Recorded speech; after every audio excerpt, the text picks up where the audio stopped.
Hi friends, welcome back to our channel Keerthi foodies and worlds. ఈరోజు మన కిచెన్లో summer special drink పుచ్చకాయతో juice ఎలా ప్రిపేర్ చేయాలో చూసేద్దాం. ముందుగా ఒక పుచ్చకాయని తీసుకొని చిన్న చిన్న ముక్కలుగా కట్ చేసి ఒక గ్లాస్లోకి ట్రాన్స్ఫర్ చేసుకోవాలి. అదే గ్లాస్లో మనం వేడి చేసి చల్లార్చిన పాలను, నానబెట్టుకున్న సబ్జా గింజలను, 1 టీ స్పూన్ షుగర్ను వేసి ఒక్కసారి కలిసే విధంగా కలుపుకోవాలి.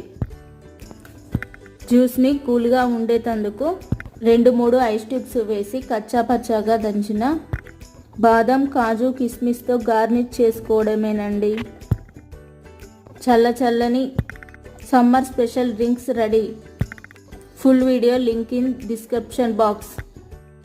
Thank you for watching. Please like and subscribe చేసుకోండి ఫ్రెండ్స్.